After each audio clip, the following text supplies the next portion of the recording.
Good evening, ladies and gentlemen, and welcome back to the Shadow and Sun Show. Today is our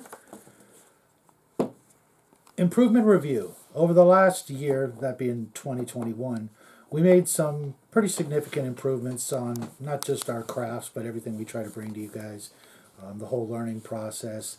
And we like to share those or remind you of those all in one nice little chunk because there's some pretty significant things, and we have some new viewers that we want to show some stuff and catch them up to speed so they don't have to rummage through 200 plus videos of the two of us goofing off. And so we thought we'd just crunch them together, starting with the brush cleaner. I discovered this recently. A lot of the big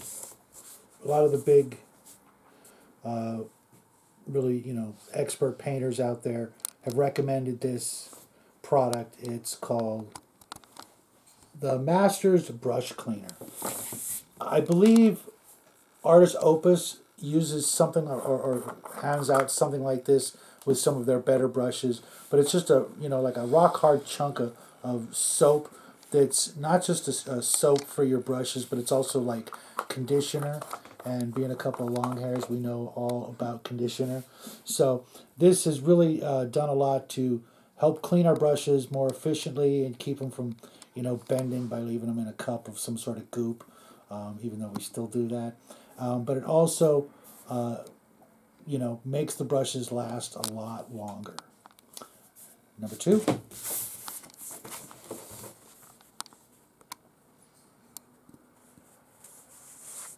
That's you, bud. He got his cards out of order, folks. yes, We were goofing off before the show. the Taima. Tamiya. I can't pronounce that. Yeah, I think it's Tamiya Tamiya. Weathering Master. These very good dry paints, whatever you want to call them, makeup kind of. Very good. These are the three that we have. Obviously, they come in sets of 3. Usually with a theme, except for, I believe, this one, which doesn't really, snow, soot, and rust don't really usually go together, except for with the one thing we're doing. Yeah, it's, things that are out in the snow and the weather, can get really, really affected by those conditions. And how much does this one cost? I believe It's on the card, bud. It's okay. $11 each. They are, again, very good. It was Create Sci-Fi, I believe. Yes, it was. It was Who showed us these. That is right. Thanks, bud. Yes. They are very good. I haven't used them that much, but a few times I have. I like them a lot. And just so he doesn't feel bad, I forgot to mention that this brush soap is about $10 a package. Both of these we get from Hobby Lobby, and as that's one of our favorite local places to shop. Everything else we kind of pretty much do mail order. And on to number 3, the roller. This is one of his own creations. A couple of you, have seen me talk about this and maybe, not necessarily use it. It's just a really thick cardboard tube. You could just use a wooden dowel if you want. I take some hot glue and glue a whole bunch of gravel to it. And then I spray paint it really liberally with, any old kind of spray paint. The rocks are going to fall off from time to time. But just to give you a real quick demonstration, this is some good old-fashioned XPS foam, and just roll it in different, angles, and it will really rough up your XPS foam. Not so much on the white stuff, because that stuff is just, it's so full of air, it just pops back into place. And you see, there you go, a rock fell off. It's going to happen. That's why you painted it in the first place, is to try to give one extra layer of coating. Exactly. But it didn't work perfectly, obviously, because you can't give it a bunch of coats or else that will damage the texture. But, instead of using a rock or aluminum foil ball, which, you saw how quick I did this one sheet. Imagine if you were doing an entire, big slab of XPS foam. You can see it's pretty beat up. And then I would do the brick lines or cut it out. If you're using, one of the next things we're going to show off, the irregularities that you just created really aren't going to matter as long as you have, like a straight edge on the other side. Yeah. So, on to number 4. So, let's say you are working on a snowcat and you need to glue it together. You use super glue. You've painted it, you've added your effect. You're not going to want to use this one, the sand one. I don't like it. No one should. It's irritating. Yeah. Gets You're everywhere. gluing it together, and, well, you need to glue it together, but you need to add something else, and you don't have time to wait for it to dry, or else you'll be spending hours there just so that you can put something else on, and then you can put, like, for example, a glue bottle cap, the same glue bottle cap that you're using, and putting it on it, without you realizing that it's the cap for the glue that you're using. Well, not only do you not have a cap, but also you need to keep it there. Well, we have the tool for you. The Super Glue Star Bond Accelerator is the one we use. It is very good. It does have a smell which could be irritating to some people, much like something that is here. This one, bad. These two, really good. Anyways, Sand, folks, sand. Anyways, the Super Glue Accelerator, I believe there might be other brands, but this is the one that we've been getting. It's very good. The only problem I've noticed is that when you spray it on the super glue obviously immediately, what's the word? Dries? Yes, dries. Immediately dries.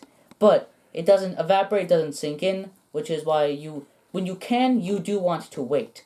But if you can't, which does happen often, you will want to use one of these. Yep. They're around like $12 maybe. Yeah, we got this on Amazon, and Yeah. it was a little over $12, but we got the Prime, so shipping's free. Yeah. And it says I mentioned this before. This is chock full of acetone. We're going to do a little experiment later on in the week and see if this isn't just full 100% acetone, and see if acetone will work as a refill for this. And if that's the case, just get yourself a little spray bottle, some acetone. Boom. But don't do that until you have confirmation, because if it doesn't work, then you'll be mad at us. Unless you want to try it out for yourselves and But- tell us. But I'll try to get to don't it tomorrow. until we test it, even though we're not professionals either. But just if play we that do on it, TV. well then, if something goes wrong, it's only happening to us instead of to anyone else. On to, You get to do another one. yes. This is one of his favorite things of last year. Not gonna lie, he really loved this thing. Yes. The hot knife. This has been used. Careful, you almost took my eye out. Really? It's all fun and games, yeah. Well, this, very good. I like it. It's just the hot. I'm just gonna leave it right here. You plug it in. It's got a different heat setting. What do we use this for? Sprues mostly, Cutting miniatures and pieces. especially with very thin pieces, especially if it's clear plastic, because clear plastic is usually thinner. And brittle as heck. Yeah. Yes.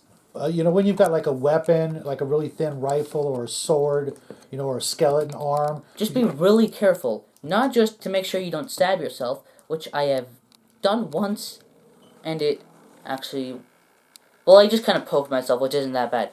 But, well, it's more just that, which isn't that bad. But you don't want to leave this unattended, and you especially don't want to leave it turned on the floor, which someone in this room Guilty.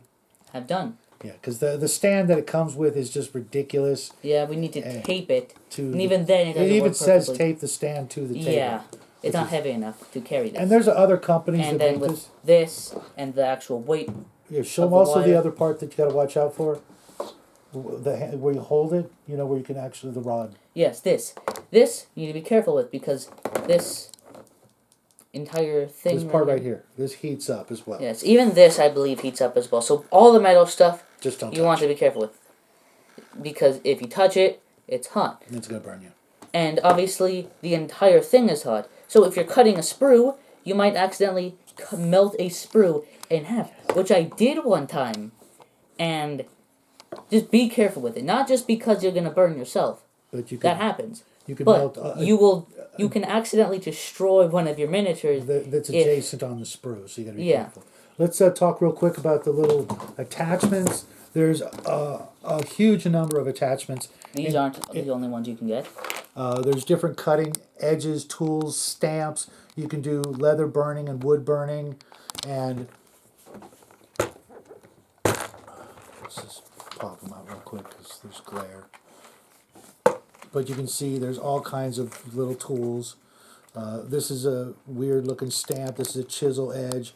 One of them, I'm not sure which. Oh, I think it's this one right here. Is actually a soldering iron piece, and it comes with a little bit of solder. So if you have some electronics you want to work on, you're good to go. There's also a lot of different accessories for this particular brand. It's also at Hobby Lobby, so that you can do other things with it. They're sold right next to the basic hot knife package, so that you'll easily figure out, oh, those are accessories for it. And this thing is what did I say what the price was? I forget. For this or The hot knife, yeah. oh, the hot knife. It's a 23 or 30. I don't remember Yeah, exactly how much. we got this, a while ago before inflation really started kicking all our butts. So it may have gone up to over $30 with tax, but definitely well worth the investment. It'll save your miniatures from breaking instead of trying to clip them out. Just don't melt them in half. You can also do hot wire foam cutting and things like that. Engraving, I mean, because we'll get onto the foam cutting and stuff in just a moment. But there you go. On to the next one, This one which is yours. the pin wash bottles.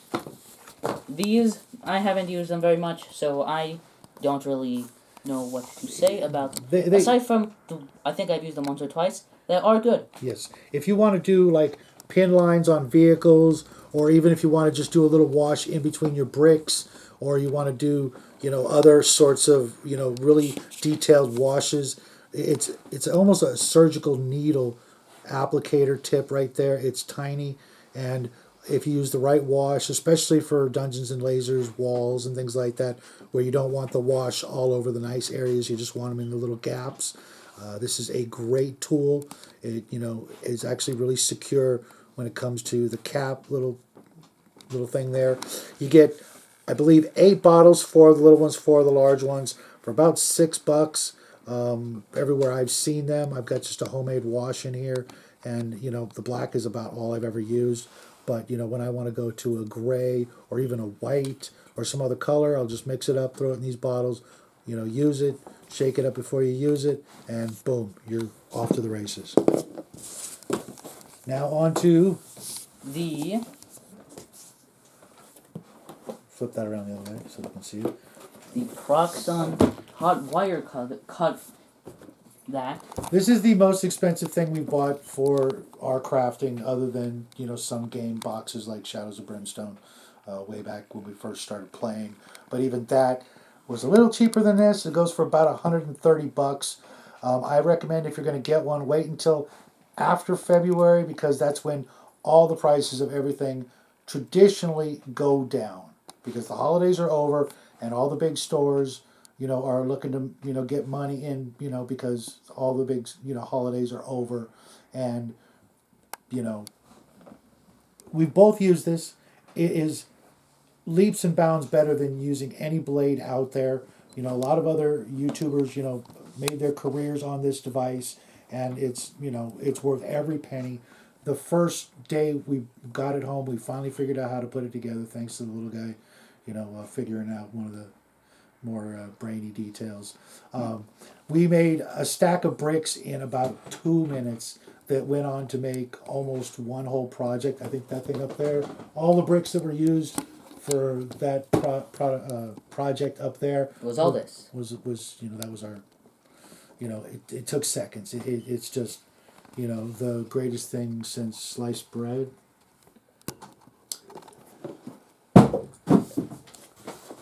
Also, if you can't get one of those, or even if you can and you want to do some really weird cutting, of foam, either type, the white or the XPS. Everybody likes the XPS better, but a lot of our projects are actually made with the white stuff because it's free. The pink stuff is very difficult to get, but this little handy gadget was about $15.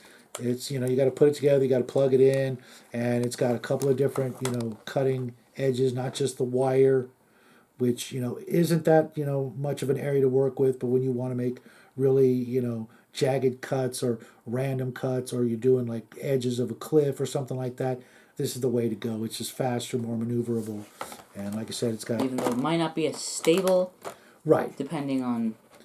but this is also definitely worth it. If you don't know that you want to really bite the bullet on the big Proxon, that's what we did. We bought this first, and then we realized our hands. Yeah, we just couldn't. The table is what the Proxon is all about. The hot wire cutting part is great, but without the table and the jig and everything, measurements, all that. it's just not the You same. can, And no, I'm not going to throw this one. The other one was empty, folks. Yes. On to number 8. Is that me or is that you? That's you, bud. The Army Painter dry brushes. We only have 2 of them here. Actually, no, we do in fact have all 3 of them here. The other one's just really small. Yeah. These 3, I don't know if these were the used ones or not. Yeah, those are the used ones. Those ones are We only use these once. One of them is very clearly stained. Yeah.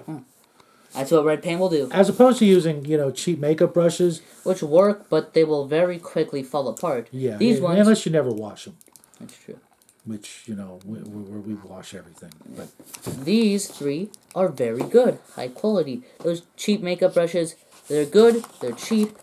However, they fall apart. If Yeah. you wash them, they'll fall apart. yeah, and they are the regular makeup brushes are better for really big terrain. Yes, these aren't big enough. For example, really only this one for the thing that he will show later on. Yeah. This one is really the only one that applies to this one, maybe. Yeah. The makeup brushes are all really big. Most of them are really big. Yeah. So if you want to do terrain, army painter walls, the dungeon walls, you want to use something bigger. But if you want actual detail with your dry brush, you want to use one of these 2 Right. or this one. Yeah, the big one actually is called a terrain brush, but It's not perfect. yeah, and what really makes these brushes so good is, believe it or not, their exact shape. Got a little dust there, see that? Is the rounded tip. Yeah. It's almost a point, but round, and This that's one is a point. yeah, that's the difference between the makeup brushes.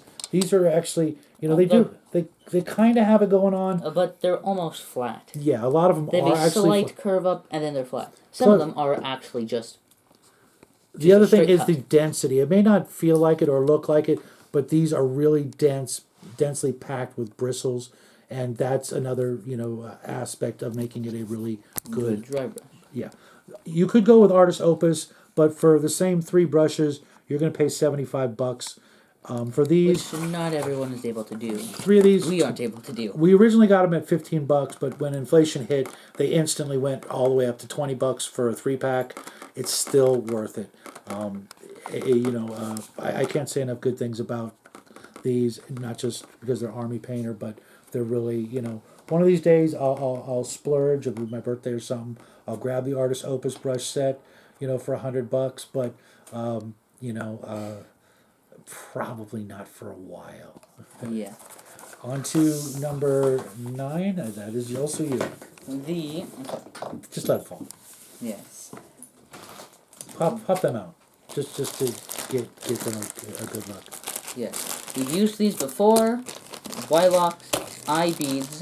They're not really made by Wylock. Yeah, but He turned them he's the on. one He that- turned us on to these, and since then, we've used them quite a bit. They're not perfect, but they're really good.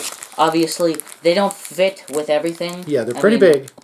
But I if can you're attest to that specifically, Yeah. they not only they don't fit as in size, but also sometimes they just don't fit with the design of what you want.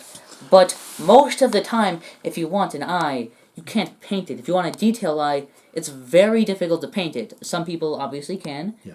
We can't. Yeah, there's one I can pull right out of here real quick. Also, where'd it go? That's weird. It didn't fall out. Okay. not only are they, made out of a clear plastic that has this really cool reflective eyeball aspect, they're also half round, so to speak. So they have everything going. They look like an eye. I couldn't paint an eye this good if I lived to be 1,000 years old. They're just, they're just perfect. Yeah. Of course, like you said, you're not going to find the type of eye for every creature. There's Some creatures need smaller eyes. yeah. Some If need they less made detailed smaller eyes, eyes. that would be the bomb. And some you don't want them to have very detailed eyes. You just want little beads for eyes. And sometimes you don't want a cat eye, or you don't want a fish eye, or an owl eye. But this package of about 200. What do these run? I mean, we got a set of 200, I think. Yeah. And that was like $10. I Yeah, think. and if you want to do everybody, a solid, go to Wylock's Beholder, new improved Beholder video, and use his link. Use it. You first use them. Yeah, use his link on his new improved Beholder video, and it'll take you to Amazon, right to them. He'll get a little cut, for it, and the guy is a rock star. He deserves every little bit of credit he can get. If it weren't for these, like 5 of our projects this year would have looked like Not this year, last year. Yeah, you're right. Last year. Actually, one of them I think might have worked without them. Yeah, but for the most part, these all the other ones, you couldn't have done them without them. no, they would not have looked good. You can't do creatures with big eyes without something like that. You can try, and if you're a really good painter, you can. But if you want to spend like a couple hours on an eyeball, cool. But if you want to spend like 30 I mean, some people can do it. you want to spend about 30 seconds, boom, hot glue, pop them in, you're good to go. On to number 10. That's YouTube videos by other channels. I know this is kind of obvious in the extreme, but we would never have done this if it weren't for first Archon Studio and their Dungeons and Lasers products, but that's a whole nother story. But if it weren't for all the incredible YouTubers out there making crafting videos, making painting videos, making game videos, we wouldn't be doing this. We'd be doing something else, probably just gaming, painting, and crafting. But there are so many great people out there with so many great ideas. You can always learn something from somebody. Every single video I watch, I learn something, even if it's how I don't want to do it. Usually it's how I'm going to improve something, and usually it's by people who not necessarily have as much experience at this as we do or I do. I've been doing this for 40 years, but you can always learn something from somebody.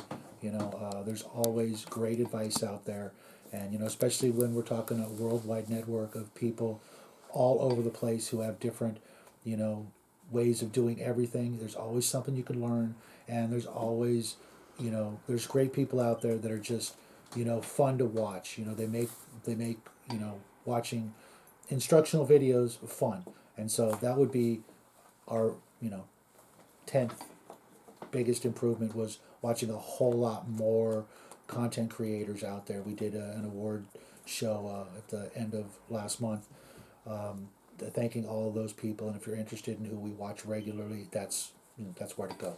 And to all those people, again, thank you guys. We love you guys.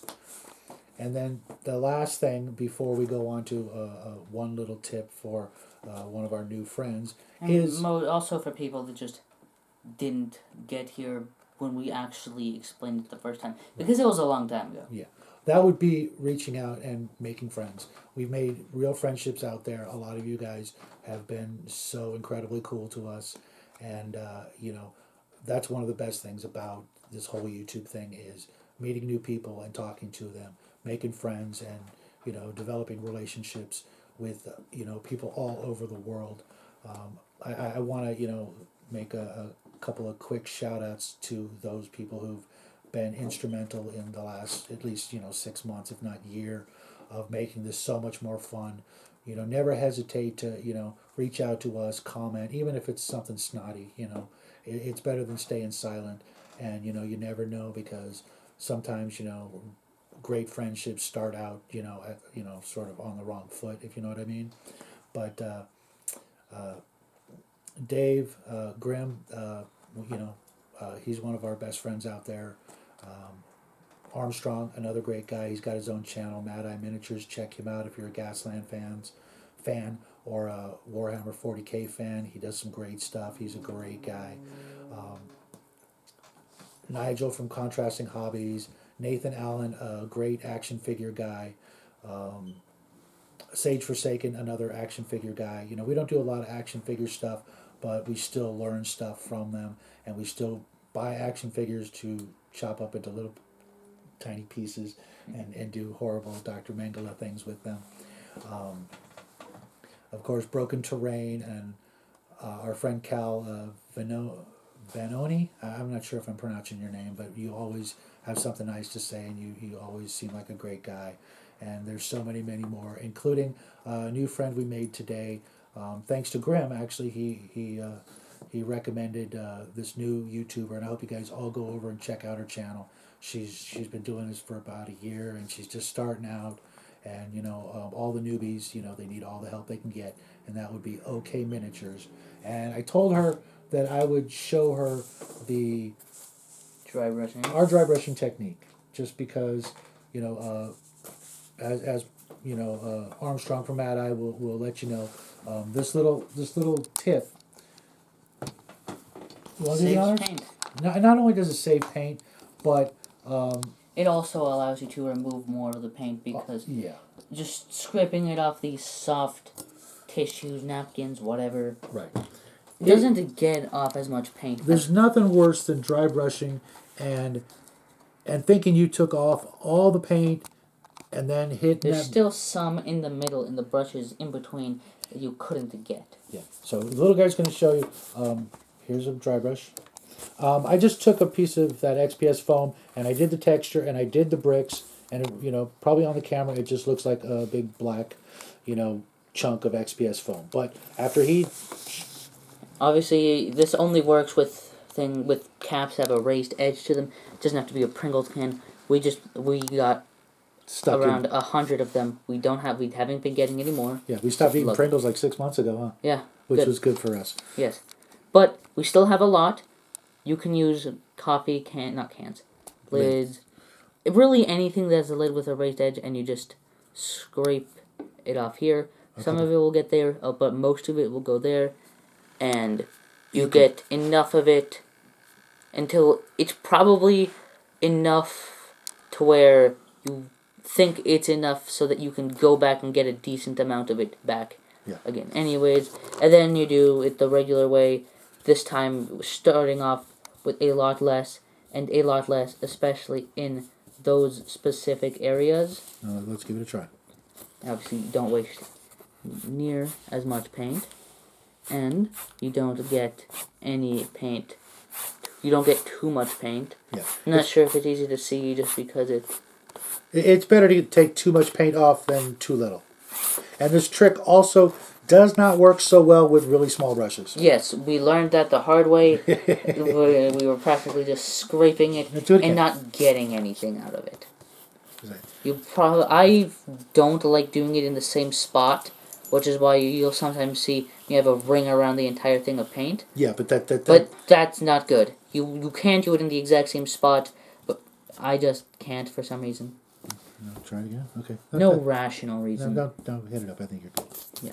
Just want to make sure they can see the bricks really well. Yeah, see. I don't know if you can see that, but the texture's there, the lines are there, and if it's still not dark enough, do it again. But this little trick just, you know, not just saves you paint, but saves you from that horrible, you know, anticlimactic, you know, event of putting too much paint when you're trying to dry brush. Yeah. So, OK Miniatures, I hope you stayed to the end for this little tip. Hope you guys all have a great weekend. Thank you for sticking around and playing along with us.